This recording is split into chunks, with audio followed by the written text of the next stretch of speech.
Дал ушул сыяктуу эле өзүңүздөр көргөндөй эле айрым биздин мамлекеттик кызматкерлер дал ушул сыяктуу эле кызматтык автоунаа менен айдоочунун коштошунда жүргөн болсо, бул көрүнүшкө кээ бирки коомчулук оң баасын берсе, кээ бирлери терс баасын берүүдө. Тактап айта турган болсок, бүгүн сиздерге дал ушул Ош шаардык мэриясынын кызматкерлеринин кызматтык автоунааларына канчадан каражат сарпталат, аны айтып беребиз.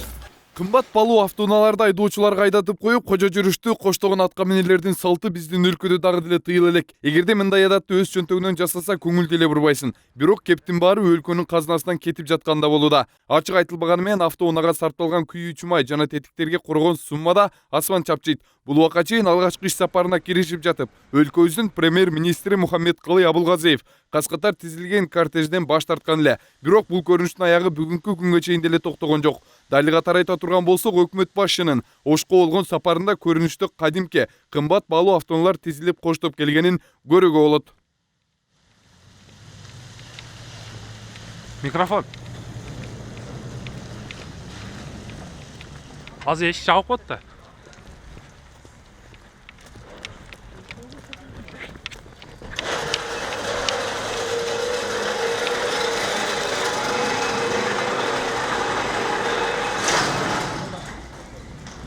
Өнүккөн өлкөлөрдүн башчыларынан тарта катардагы кызматкерлерине чейин автоунааны өзү башкарып, ал тургай шайтан арабада жүргөнү социалдык тармактардан көрүүгө болот. Алардын бири Бельгиянын президенти, жумушуна кадимки велосипед менен каттайт. Мындай мисалдар толтура. Бирок өлкөнүн атка минерлерине бул көрүнүш жатадаттай. Эгерде өнүккөн чет мамлекеттеги кесиптештеринен үлгү алса, экономикага дагы, экологияга да зор салымын кошмок дегендер четтен чыгат.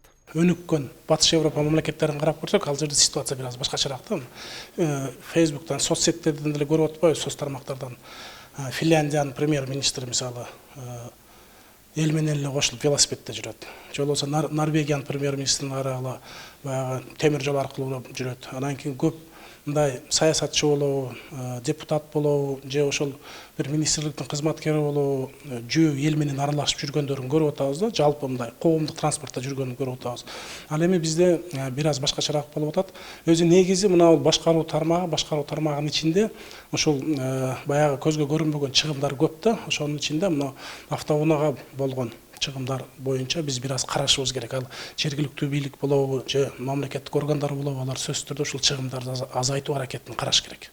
Ал эми Ош шаарында жалпы мамлекет тарабынан каржыланган 15 кызматтык унаа бар. Алардын кат башында вице-мэрлердин кызматтык автоунааларына кеткен каражаттар тууралуу сөз кылсак, маселен бир унаага бир жылына 2880 литр куюучу май сарпталат. Андан башка оңдоп түзөөлөр да бар. Ошондо жалпы 15 автоунаага жылына 43 тонна 200 миң литр бензин сарпталат. Ош шаарындагы 4 вице-мэрдин автоунааларына кеткен чыгым. Сайыпжан Турдыевдин кызматтык автоунаасына айына 240 литр күйүүчү май сарпталат. Жасур Азимовдун кызматтык автоунаасына 240 литр күйүүчү май сарпталат. Нурбек Кадыровдун автоунаасына да 240 литр күйүүчү май сарпталат. Асылбек Топчубаевдин кызматтык автоунаасына 240 литр күйүүчү май сарпталат. Ушул 4 атка минергеле айына 1 тоннага жакын бензин коротулат. Бизде бул маселе боюнча атайын мекеме ишкана бар, билесиңер да. Өзүңүз катышып көрдүңүзбү? Биз мисалы үчүн алардын бюджетине да киришпейбиз. Мен жанагы бензин талондорун колума дагы албаймын. Аны биздин водителибиз ошол мекеменин жетекчиси менен өздөрү регулировать этет. Баягы мурун билесиңер да, колго кармап топтоп жүргөн. Азыр андай жок. Жок, мисалы ошол 240 литр кетет экен айрымдарына. Ал мындай ашыкча эмеспи мен түшүнөт?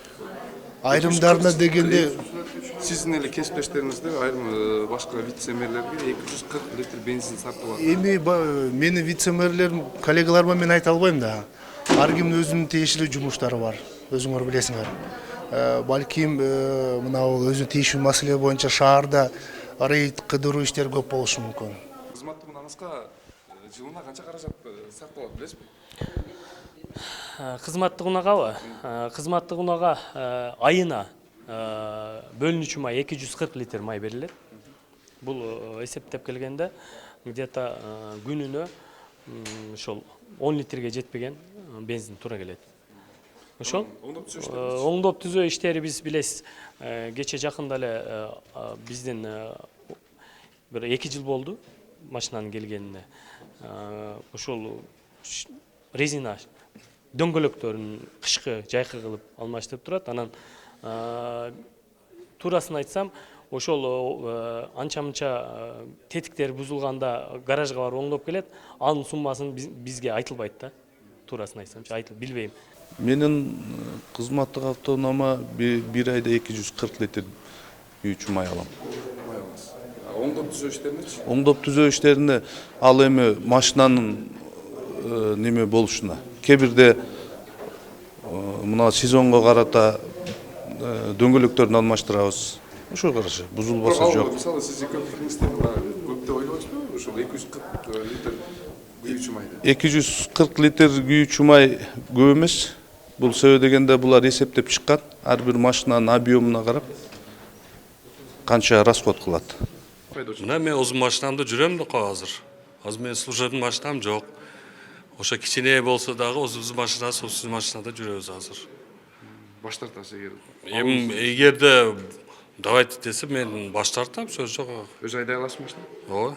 Ош шаардык автогараж ишканасына бөлүнгөн каражат шаардык кеңештин депутаттарын да кызыктырган. Калаанын казынасынан бөлүнгөн 7 миллион сомдо айрымдар көп десе, кээ бирөөлөр аз дешүүдө. Бирок дал ошол 7 миллион сом автогараждын 1 жылдык бюджети. Анын ичинде айлык маяна да бар. Депутат катары деле айткым келет, сессияда деле айттым, комитеттин отурумунда деле айткан болчумун.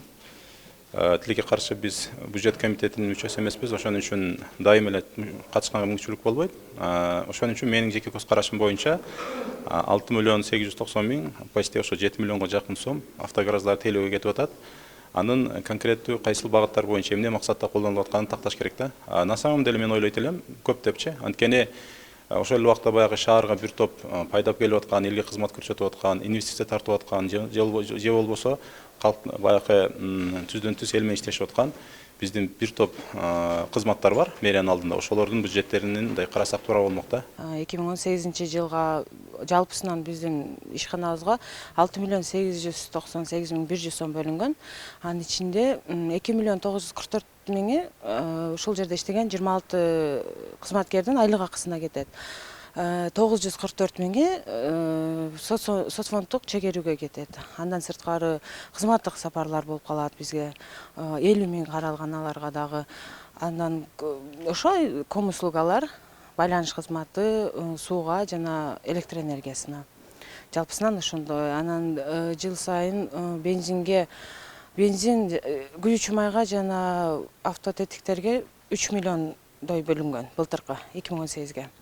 Жогоруда айтылган каражаттар бир гана экинчи борбор калаанын бийлик жетекчилеринин коротулган суммаларынын бир бөлүгү. Бул убакка чейин жогорку кеңештин депутаттарынын кымбат автоунааларда жана айдоочулардын чыгымдары да массалык маалымат каражаттарынан айтылып келүүдө.